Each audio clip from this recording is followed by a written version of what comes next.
Quand une fleur ne fleurit pas, on corrige l'environnement dans lequel elle pousse, pas la fleur. Bonjour les sapiens. Selon la National Autistic Society, 84% des diplômés qui sont sur le spectre de l'autisme ne trouvent pas de travail. Et pourtant, c'est un énorme vivier pour l'entreprise.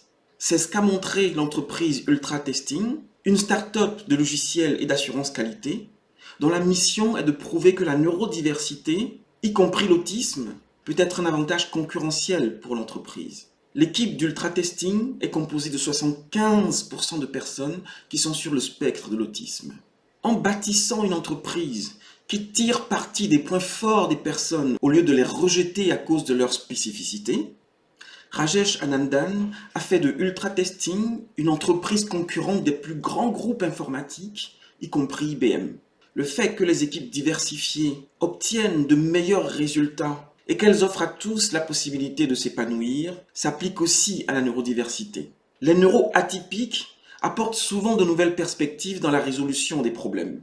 Les autistes, par exemple, excellent dans l'élaboration et l'analyse des données, la créativité, la concentration, la logique, l'imagination, la minutie, la pensée visuelle et bien d'autres sujets. Selon Steve Silberman, auteur de Neurotribe, les entreprises qui ont commencé à employer les neuroatypiques par obligation légale ont découvert en fait que c'était très bénéfique pour l'entreprise. La neurodiversité impose de prendre en compte et de respecter des spécificités neurologiques de la même manière que les autres critères de diversité humaine. Ces spécificités incluent la dyspraxie, la dyslexie, le TDAH, l'autisme entre autres. Dans le cas des autistes Asperger, leur difficulté à saisir le second degré, le non-verbal ou l'implicite peut faire obstacle à leur intégration professionnelle. En effet, nombre d'autistes Asperger paraîtront étranges aux yeux des neurotypiques, car ils évitent en général le contact visuel direct.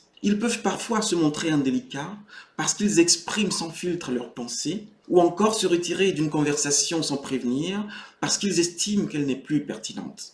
Si vous demandez à un Asperger si vous n'avez pas pris du poids après toutes ces raclettes hivernales, il est fort à parier qu'il vous réplique « Bien sûr, tu as grossi.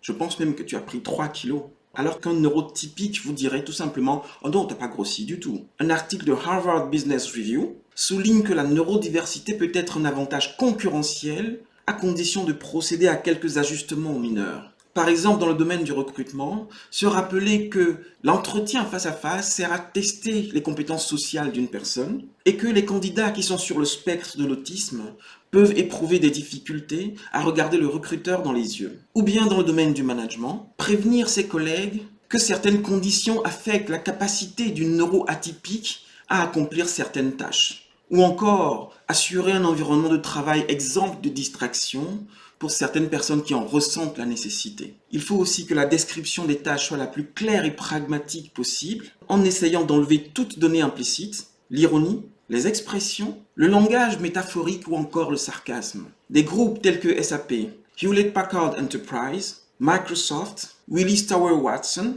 et Ford ont inauguré des programmes propices à la neurodiversité. D'autres entreprises moins importantes la mettent en avant pour se ménager un avantage concurrentiel. Les neuroatypiques, de par leur fonctionnement, ont un regard neuf sur les modes de pensée et d'organisation. Leur mémoire souvent importante, leur grand sens du détail, leurs implications et leur grande franchise en font des collaborateurs précieux. Pour nos entreprises et pour les professionnels du recrutement, comprendre ces fonctionnements différents, c'est permettre à chacun de trouver sa place et d'exprimer ses habiletés pour une intelligence collective encore plus riche. Merci les sapiens.